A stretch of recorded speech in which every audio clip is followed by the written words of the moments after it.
Welcome back to my channel join with Disha. आज मैं एक बहुत ही डिफरेंट सी आर्ट करने वाली हूँ जो कि है डेकोपाज ऑन फैब्रिक। यानी कि आप अपनी फेवरेट प्रिंट को अपने क्लॉथ पे कैसे अप्लाई कर सकते हैं, यानी कि उस पर ट्रांसफ़र कर सकते हैं बहुत ही इजी तरीके से।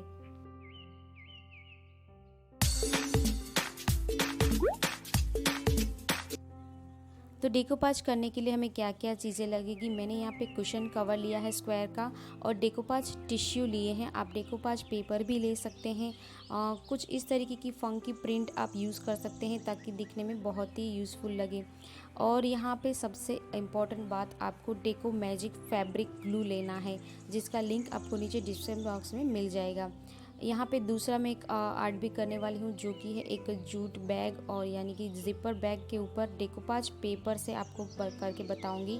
एक हमें OHP शीट चाहिए, यानी कि आप नॉर्मल प्लास्टिक की शीट या तो बटर पेपर भी ले सकते हैं।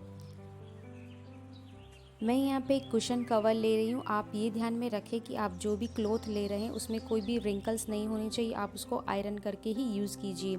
तो यहाँ पे मैंने कुशन कवर लिया है और उसके अंदर हम कोई भी प्लास्टिक की शीट इंसर्ट करेंगे ताकि हम जो उसके ऊपर ग्लू लगाए वो नीचे के सरफेस में स्टिक ना हो।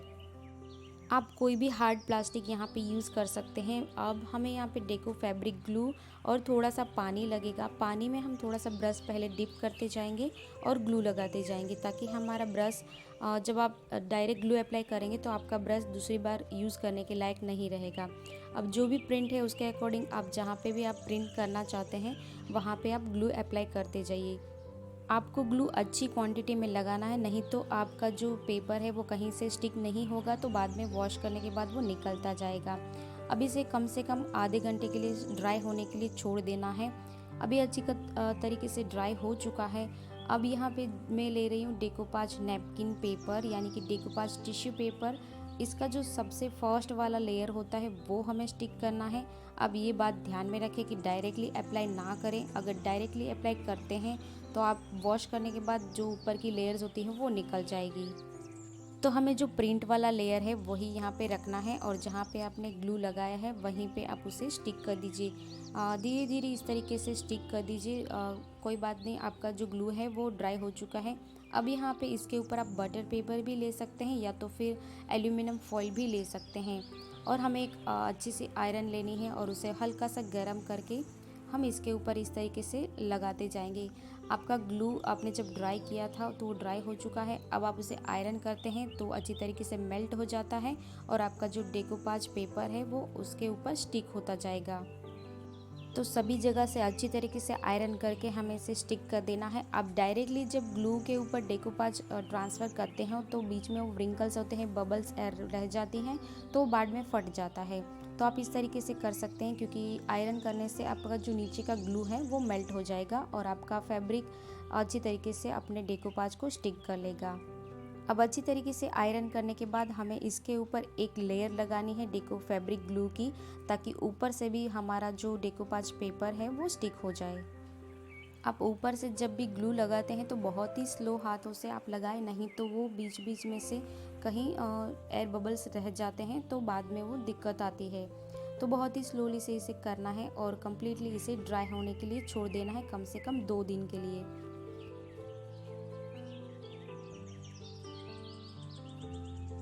2 डेज़ के बाद हमें सेम प्रोसेस करनी है, यानी कि ये हमें लेना है एल्यूमिनियम फॉइल और वापस हमें इसके ऊपर आयरन करना है। यानी कि हमें 2 दिन तक ये सेम कंटिन्यू प्रोसेस करनी है ताकि हमारा जो नैपकिन है डेकोपाज नैपकिन वो अच्छी तरीके से इसके ऊपर स्टिक हो जाए। नहीं तो क्या होगा ना कि जब आप इसे वॉश करेंगे तो पहली बार में ही वो निकल जाएगा। आप सेम प्रोसेस 2-3 दिन छोड़ के एक बार करोगे, कम से कम 1 हफ्ता लगता है इसको करने में, बट आपका प्रिंट है वो अच्छी तरीके से अपने क्लॉथ पे इजीली स्टिक हो जाएगा। तो ये सेम प्रोसेस मैंने कम से कम 3 बार की है, वो अच्छी तरीके से ड्राई हो चुका है। अब हमारा एक ब्यूटीफुल सा एक हमारा favourite print cushion cover ready है। आपको ये बात ध्यान में रखनी है कि ये प्रोसेस आपको कम से कम 2 से 3 बार करना है ताकि आपका प्रिंट वॉश करने के बाद ना निकले। तो ये बहुत ही ब्यूटीफुल लग रहा है बनने के बाद। आपको ये बिल्कुल नहीं लगेगा कि आपने इसे घर पे ही प्रिंट किया है। आप अपनी फेवरेट कुर्ती पे डिज़ाइन कर सकते हैं, आप अपने फेवरेट टी शर्ट पे डिज़ाइन कर सकते हैं, या तो अपने कुशन कवर्स, अपने कर्टेंस, अपनी बेड शीट पे इस तरीके की डिज़ाइन कर सकते हैं। इसे करना बहुत ही ईजी है और एंड ऑफ द रिज़ल्ट आप देख सकते हैं कि ये बहुत ही ब्यूटीफुल लगता है। तो ये मैंने नैपकिन यूज़ किया था। अब आपको डेकोपाज पेपर भी यूज़ करके बताती हूँ, जो कि मैंने एक जूट बैग लिया है, यानी कि एक ज़िपर बैग लिया है छोटा सा, जो पॉकेट बैग होता है। उसके ऊपर मैं डेकोपाज पेपर यूज़ कर रही हूँ। इस तरीके का मंडला आर्ट का पेपर प्रिंट ले रही हूँ। उसका मुझे ये जो राउंड वाला प्रिंट है वो पसंद है, तो मैं इसके ऊपर ट्रांसफ़र करूँगी। सबसे पहले तो मैं इसे कट कर लूँगी अच्छी तरीके से। आप इस तरीके की शॉपिंग बैग भी बना सकते हैं, जूट शॉपिंग बैग होती है, उसके ऊपर आप प्रिंट कर सकते हैं। अब मैंने यहाँ पे इसे कट कर लिया है, सेम प्रोसेस करूँगी। और सबसे पहले तो हमें क्लॉथ को आयरन कर लेना, ताकि उसमें कोई भी व्रिंकल्स ना रहे। और इसके बाद हमें इसके अंदर कोई भी प्लास्टिक शीट इंसर्ट कर देनी है, ताकि ग्लू आपस में स्टिक ना हो। अब सेम मैं यहाँ पे फैब्रिक ग्लू इसके ऊपर अप्लाई करूँगी, डेको फैब्रिक ग्लू। और जो जितना भी मैंने राउंड कट किया है उतना ही मैं यहाँ पे ग्लू लगाऊंगी। अब मैं ग्लू को ड्राई नहीं होने के लिए छोड़ूंगी, डायरेक्टली ही इसके ऊपर अप्लाई करूँगी, क्योंकि ये जो डेकोपाज पेपर मैंने लिया है वो हार्ड होता है। आप डेकोपाज नैपकिन टिश्यू यूज़ करते हैं तो उसे ड्राई होने के लिए छोड़ें। अगर डेकोपाज पेपर यूज़ करते हैं तो इसे डायरेक्टली ही यूज़ कर सकते हैं। अब एक प्लेन ब्रश की मदद से इस तरीके से आप उसे अच्छी तरीके से प्रेस कर लीजिए, ताकि वो स्टिक हो जाए। अब सेम प्रोसेस इसके ऊपर भी हमें फैब्रिक ग्लू अप्लाई कर देना, ताकि वो ऊपर और नीचे की तरफ दोनों से स्टिक हो जाए।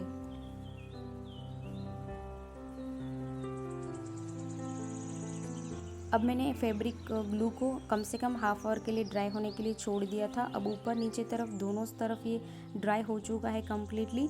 अब सेम प्रोसेस करेंगे, हम एल्यूमिनियम फॉइल लेंगे और उसके ऊपर आयरन से उसे स्टिक करेंगे। आयरन से इसे स्टिक करना इसीलिए ज़रूरी है, क्योंकि वो हीट से ग्लू जो है वो अच्छी तरीके से अपने जो डेकोपाज फैब्रिक है उसको अपने क्लॉथ के ऊपर ट्रांसफ़र कर लेता है, ताकि इसे वॉश करने के बाद वो निकलता नहीं है। तो ये हमारी एक बहुत ही ब्यूटीफुल सी ज़िपर बैग रेडी है। तो इस तरीके की ज़िपर बैग अपने जो पर्स होते हैं उसके अंदर जो छोटी छोटी नेसेसरी चीज़ें होती हैं उसको ही रखने के लिए यूज़ कर सकते हैं। इसे आप सेल भी कर सकते हैं, जैसे कि मैं अपने पेज पे सेल करती हूँ। आपने मुझे वहाँ पे फॉलो नहीं किया है इंस्टाग्राम पे, तो वहाँ पे मुझे ज़रूर फॉलो कर लेना। तो आप अपनी फेवरेट प्रिंट को इस तरीके से डेकोपाज कर सकते हैं, अपने टी शर्ट पे, अपने कुशन कवर पे, अपने कर्टेन पे, अपनी बेड शीट पे, अपने शॉपिंग बैग पे, इस तरीके से कर सकते हैं। आई होप कि आज का वीडियो आपको पसंद आया होगा। अगर थोड़ा सा भी हेल्पफुल लगा है तो इसको लाइक करें, शेयर करें और चैनल को सब्सक्राइब करके बेल आइकन को प्रेस कर दें, ताकि मेरे ऐसे ही वीडियो की नोटिफिकेशन आपको मिलती रहे।